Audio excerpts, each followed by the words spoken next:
We continue now at the top of Daf Memvavam and Beis Meseches Sanhedrin. This is Sanhedrin Daf 46b. The Mishnah continues, V'lo hayu misablin, the relatives of somebody who was executed by the Bezin, they're not misablin, meaning to say that they don't sit in the traditional avelus, the traditional mourning. Avol onanin, however, they do grieve over the maze, she'en aninos ela b'leiv, because aninos, grieving, that's done in the heart. And Rashi explains, V'lo hayu misablin, again, they don't conduct themselves as avelim aleihen, they're not misablin aleihen, they don't mourn over them, kedei shetei bezion on kapar, and that way that disgrace that the mace suffers, that's like an atonement. Ela onen and bilvad, the only thing that the relatives do is that they practice onen. The ein zeh kavod laharug, that's not considered honor for the person who was killed. Ve'ein kaparaso nimnas bekach, just because his relatives are onenin, that's not something that holds back his atonement. She'ein aninos ela b'leiv bilvad, because aninos is only in the heart. It means to say that aninos is something that is done privately. But when we talk about avelus, those are the practices that are done publicly. So avelus, that is not done for the person who was killed by the court, but the aninos, that is. And the Gemara says, Tanu Rabbon, and the rabbis taught, Ilu nemar chet v'talisa, if it said the sin and then you hang him, hayisi yomer, so then I would have said, tolano, so that first we would hang him while he's still alive, v'yachar kach memisano, so, and then afterward they would kill him, kederach shaham malchus osa, like the Gentile courts do, Talmud lomar v'humas v'talis, but the pasuk says, v'humas, the pasuk says that you're going to kill him first, and then it says v'talisa, then it says that you're going to hang him, it means memisano, so first we kill him, v'yachar kach tolano, so, and then after that we hang the body. Haketzad, how so? Mashino, so we delay at samach l'shkias hakama until it gets close to sunset. V'gomer nesdino, at that point we issue the verdict. Umamisano, so when we kill the person. V'yachar kach tolano, so and then we hang him. And the Brisa says echad kosher v'yachad mater. One person ties up the body, hangs the body, and another person unties it. Kedei l'kayim mitzvahs tali, in order to fulfill the mitzvah of hanging. And Rashi explains, Mashinoso es kamardino, again, we delay the verdict, vein tolanoso shachris. The point here is we don't want to hang him in the morning, Shema yisrashlo b'kvura, so then we're afraid that they'll be lazy in terms of his burial, v'yavali deshicha, they'll forget. Elosamach l'shkias hachama, rather what we do is, we do it right close to sunset, kadesha yikveru miyad, that way we'll bury him right away. Echad kosher v'yechad mater, one ties and one unties, kilomar ein shos bein time. The point over here is, it's as if to say, there's no delay whatsoever. And the Gemara continues, Tanu Rabbon, and the rabbis taught, eitz, it says that we hang him on an eitz, on a tree. Shomei ani bein betolish bein b'mechuber, I might think that you can hang him on a tree whether it was detached from the ground or whether it's still attached to the ground. Talmud lomar ki kavor, the pasuk says that you bury, and it means to say, misha eino mechusar el kvur, it has to be a tree that the only thing missing is burial. Yotzazeh mechusar ktzitzo kvura, not a tree that you have to cut it down and bury it, meaning it has to be that the tree was detached and then it was put into the ground. And Rabbi Yossi goes a step further. Rabbi Yossi says, Mishainu mechusar el kvur, has to be lacking only burial. Yotzazeh mechusar tlisho kvura, and that excludes a tree that if you're going to put it back into the ground, you still have to detach it from the ground and bury it. That's why Rabbi Yossi said you just lean that piece of wood against a wall and hang it in that fashion. But the Rabbanan say tlisha lav klumhi, just detaching it from the ground when you already cut it down and you put it in the ground, that's not even counted, and so therefore that is not a problem. And Rashi explains, Talmud lomar ki kavor, the pasuk says ki kavor mi ribuya, this is an inclusion. The full pasuk is ki kavor tikbarenu, uses a double language, so there's an inclusion there. Mashmalei da'af eitz boy kavur, it implies that even the piece of wood that you're hanging him on, that needs to be buried as well. Yotzazeh mechubur, if it's still attached to the ground, shemechusar ktzitza, you have to cut it and bury it. Avol no, it's miyahavet, but again, according to the Tanakama, it is put into the ground after it's cut from the ground. Rabbi Yossi says, af no, it's mismayit min hamashmos hazeh. Even if you put it back into the ground, that's still a problem. Shemechusar tlisha ukvura, because you still have to detach it in order to bury it. But the Tanakama says lav klumi, that's not counted as anything. Ein kan chisarn ma'isa, just detaching it from the ground when you put it into the ground, that's not considered any real action, and therefore it is sufficient. You put it into the ground, and we say that the next step is burial after the person is hung. And the Gemara continues with the two dots. The Mishnah said, Kolomar, it's as if to say, Mimnei Mazeh Toli, why is this body hanging? Mimnei Shabirech, because this person cursed Hashem, and that's why it would be a disgrace to leave the body there. The people are going to say that. And the Gemara says, Tanya will in the Bryce, Somer, Rabbi Meir, Mashal, Mashal, Lemahadavar Domer. Rabbi Meir says the following, Mashal, what's it comparable to? L'shnei achim to umim bi'irachas. Let's say you have two brothers and they're twins, and they live in one city. Echad minu melech, one's appointed as the king, v'echad yotza l'listius, and one's a robber. Tziva hamelech v'talu, and the king says that we have to hang the robber, his twin brother. Kol haroa also, but anybody who sees him, Omer hamelech tali, will think that the king is the one being hung. Tziva hamelech v'horidu, and that's why the king says that you have to take him down. and it's the same thing over here. People are created in the image of HaKadosh Baruch Hu, so when the body is hanging, it's almost as if HaKadosh Baruch Hu, so to speak, is hanging, and that's why the body needs to be taken down right away. And the Gemara continues at the two dots. The Mishnah said, Amar Rabbi Meir. Rabbi Meir said that when this person is suffering, it's as if HaKadosh Baruch Hu says that it's heavy upon me, my head is heavy, my arm is heavy, the pain. HaKadosh Baruch Hu feels the pain. And the Gemara says, my mashma, how do you see that from the pasuk? The pasuk they're darshaning is ki kilalas elokim talui. Amar Abaya says, Kiman Damar, when it says kilalas, it's as if it says kal less. It's not light, meaning it's heavy upon me. Amar le Rava said, Imkain, if so, covered alai roshi, covered alai zeroi mi boile. It should have said, instead of saying not light, it should have said, my head is heavy upon me, my arm is heavy upon me. Elamar Rava, rather Rava says, Kiman Damar, really the kilalas is darshan as follows. It's as if to say, kil li olma, the world is light to me. What that really means is I am light and everything is heavy upon me. But the Gemara continues, Haimi boile lagufa, but don't we need this pasuk of kilalas? Don't we need it just for the context of the pasuk itself? And the Gemara says no, because imkain name akram mekalel. If so, the pasuk could have said mekalel. My kilalas. Why does it use that language of kilalas? It's to make this drasha. But the Gemara continues, ve'ema kulei lahachi asa. But maybe we should say that the pasuk is entirely for this purpose, to show that HaKadosh Baruch Hu suffers with this person, and maybe it's not telling us at all that the body has to be hung.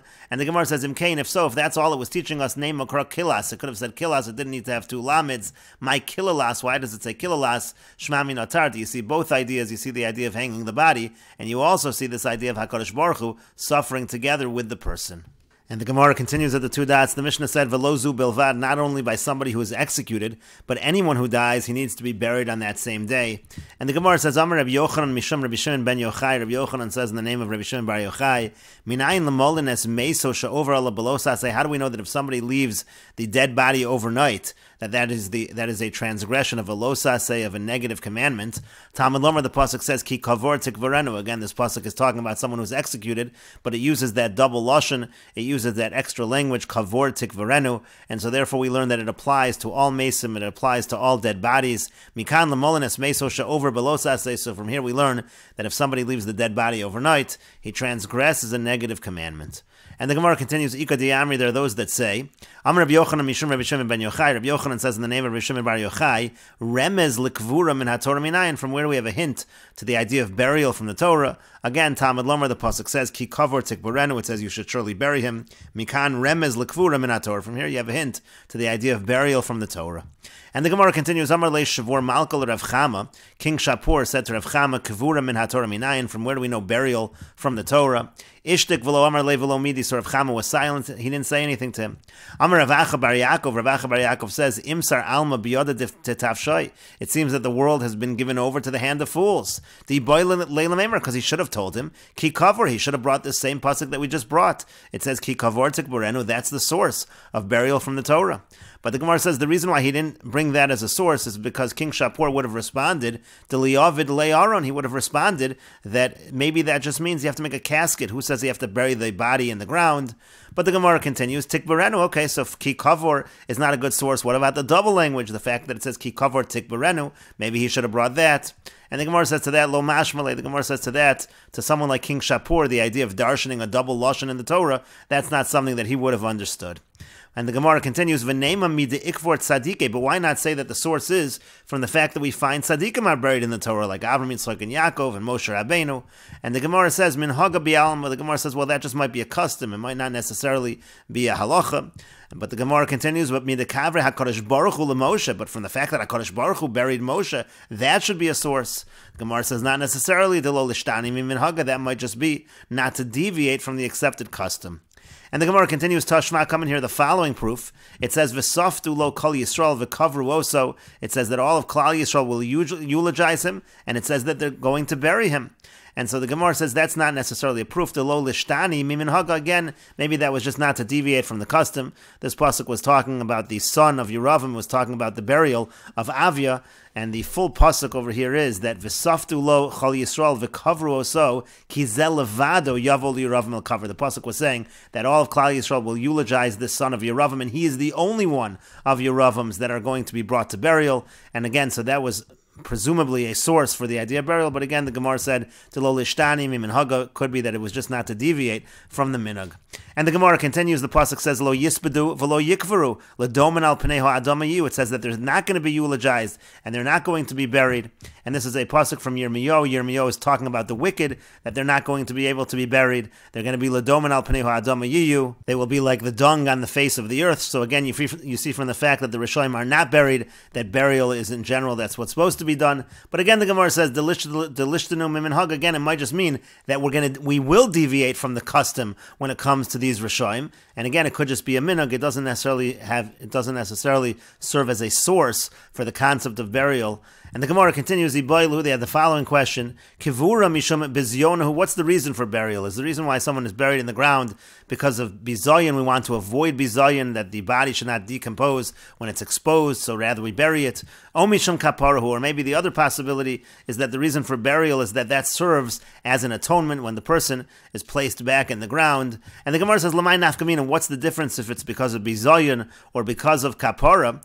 And the Gemara says the difference is, Da'amar lo be'ina delikvaru al gavra. What if the person says, I don't want that person to be buried, meaning he's talking about himself. I don't want to be buried. So, i'amrit mishum bizyono, if you say it's because we don't want the body to be disgraced, lo kol kamine, a person doesn't have the right to say that his body should be disgraced. V'amrit mishum kapara, but if you say the reason for burial is for an atonement, so mishum kaparu, that it's for an atonement, ha'amar lo be'ina kapara, this individual is saying he doesn't want an atonement. A person should have a right to say he does not want an atonement. And Rashi explains, Mishum Bizyono, it's because it's a disgrace. Shalo Yisbazel in call, it shouldn't be a disgrace in front of everyone. Sheyiru Mace, that they should see that he died, Vinirka, Vinivka, and he's decomposing. Okay, or maybe by burying a person, by hiding him, so to speak, that's an atonement. You're lowering him, you're putting him down underneath of the ground. That's like a way of serving as an atonement. And the Gemara said, Lav kol kamine, a person doesn't have a right to say that his body should be disgraced, to be zayin hulakrova, because it's still a disgrace for his relatives. That's why he doesn't have that right. But when it comes to kapara, amar lo bein a kapara, a person could say he doesn't want an atonement. V'inami kavri le lo mischaper. In such a case, let's say they would bury him, he won't get the kapara because he doesn't want it. And so the Gemara says, which one is it? Again, is it because of bizayin or is it because of kapara? And the Gemara says, Tashma, come in here, the following proof, midi ikvar tzadiki, from the fact that tzadikim are buried, so that should be a proof. Tzadikim they don't necessarily need a kapara. V'yamrin mishum kapara tzadiki lechapara tzrich. If you say that the reason for burial is atonement, do tzadikim need an atonement? So it would seem that it's really because of bizayin. The Gemara says, no, that's not true. And yes, it is possible that tzadikim need a kapara atonement. T'chsiv, as it's written in the pasuk, Adamein Baretz, Asher Yaset Tov V'lo Yechta. There's no such thing as such a person that is such a tzaddik that he didn't sin at all. Everybody needs some kind of kapara. And the Gemara continues, Tashma, come in here, the following proof is Saftu lo kol Yisrael v'kavro. So again, by the son of Yeravim, it says they eulogize him and they're going to bury him. V'yamrit ki hechi de tahav ele kapara. If you're going to say that the reason for burial is kapara, so hanach nami likvru. Why aren't the other sons of Yeravim? They also should be buried. They also ki hechi de tahav ele kapara, so that they should get an atonement. And the Gemara says, no, Haidit tzaddiku tahavile kapara. Could be what the pasuk was saying. This son who was a tzaddik, so he does get a kapara and atonement. But Hanach, but when it comes to those, lo lahavilu kapara, so they weren't granted that ability to have that kapara. And the Gemara continues, Tashma, coming here, another proof, lo yispadu v'lo yikvaru, again the pasuk above in Yirmiyahu, that the Rishaim, they won't be eulogized, they won't be buried. And so it seems from this pasuk that the reason cannot be kapara, because if they were Rishaim, they certainly need a kapara, they should be buried. And the Gemara again answers, no, delo tahavalu kapara, again, maybe we don't want them to have a kapara, and maybe the reason really is for an atonement. As Rashi explains, lo yikvaru, again, the Rishonim, they're not going to be buried. V'mishum kapara yikbaru. V'yischaper. If the reason is kapara, they should be buried in order to get that kapara. Umeshani, but then the Gemara answers, lo nichol HaKadosh Baruch Hu to tahavalu kapara. Maybe HaKadosh Baruch Hu doesn't want them to have a kapara. Lafisha afal pesach kivram lo hayu chozrim, because even at the door of the grave, they have not done teshuvah. And the Gemara continues, they had the following question, is the reason we do a eulogy, is that for the honor of the living, that the relatives are honored through the eulogy? O yikra de maybe that's for the honor of the dead. And the Gemara says, Lamai nafkamina, what difference does it make? Diyamar lo tisbedu lahu gavra. Let's say the person says, don't eulogize that person, meaning I don't want a eulogy. So if it's really done for the relatives, he can't say that I don't want a eulogy. He can't say that the relatives shouldn't be honored. But if it is done for him, if it's done for his honor, so then he can say that. Inami la'afuke miyorshin, or let's say we want to force the yarshim As Rashi here explains, Inami lafuke miyorshin al korchan schar hasaftanin. We want the heirs to pay for the person who's giving the eulogy. Iyikra deshechvi. So if it's done for the honor of the dead, kiyamar lotis bedu tzaisinonle. So then, if the person who died says he doesn't want a eulogy, we would listen to him. V'lo amar. But let's say he doesn't say that. V'amri yorshin, and the heirs say lo nicholan, that we don't want the eulogy. So then kafinonle, we would force them because it's really for the honor of the person who died, and therefore they wouldn't be able to refuse. V'yikra dechayehu. Now, if it's, let's say, for the honor of the living, so then lididei lo tzaisinon, we won't listen to him, but liyarshin tzaisinon, then we would listen to the heirs, and they could say they don't want the eulogy. So that's the nafkamina. The question is who's able to refuse, depending on what the eulogy is for. And the Gemara continues, Tashma, come in here, the following proof. Vayavo Avraham lespod l'Sara v'livkosa. It says that Avram came to eulogize Sarah. V'yamrin misham yikra dechai. Now, if you say the reason for a eulogy is in order to honor the living, it's yikra dechai, that's why it's for the honor of the living. So misham yikra di Avram, in order to honor Avram, because in this case he would be the one that was the living person for his honor. Mashu l'Sara, we're delaying Sarah's burial, because in that case there was a delay. As Rashi explains, Mashu l'Sara at Shabo Avram ibeis Akedas Yitzchak. Avram had to come from the Akedah. Avram. It says that Avram came. Mechlal deishayt lo havahosam. It sounds like he wasn't there, and so we would delay for that reason. And the Gemara says, no, Sarah Gufa, because Sarah herself, Nichala, she actually preferred that as well. Kiechi demiyakar bo Avram, because she also wanted Avram to get that honor through this eulogy, and so therefore it could be that it is Yikra Dechaya. It could be that it is for the honor of the living, and in this case, Sarah would have preferred. She'd prefer the delay in order that Avram could be honored through the eulogy. And the Gemara continues, Tashma, coming here, the following proof is Saftu lo kal Yisrael v'kavru oso. Again, it says by Avia, the son of Yeravam, that he's going to be eulogized and they'll bury him. And the Gemara says, V'yamr misham yikra dechai, if it's for the honor of the living, his relatives, misham yikra dechaihu. So Hanach b'nei Yikra Ninu, as we said, all of the other descendants of Yeravam, they were considered to be evil. So why are we honoring them? Why would we eulogize this son to give them honor? And the Gemara says to that, it's because for someone who's a tzaddik, they want people to be honored through them, even if that's a Rasha, still they would want the Rasha to be able to get that honor, and so that's why we would give the eulogy in that situation. Rashi explains, Hanach b'nei Yikra Ninu, these other sons of Yeravam are people we want to honor. Bitmiya, the Gemara is asking us a question. V'alo kol beis Yeravam hanosar m'shayim hayu, like we said, everybody else who remained from the house of Yeravam, they were all wicked, and again the Gemara says still that's what the tzaddikim prefer. And the Gemara continues, Tashma, coming here, another proof, again the pasuk we said above, Lo Yisbedo v'lo Yikvaru, it says by the Rishon, they won't have eulogy, they won't be buried, that's what it's in Yirmiyahu. And Rashi explains, V'lo Yikvaru v'yikra dechayihu, now if it is for the honor of the living, Ba'alo hanosarim yesh ben tzadikim, maybe the ones left behind, so to speak, are tzadikim, and so therefore even if these people are Rishoim, we should still do a eulogy in order to honor the tzadikim.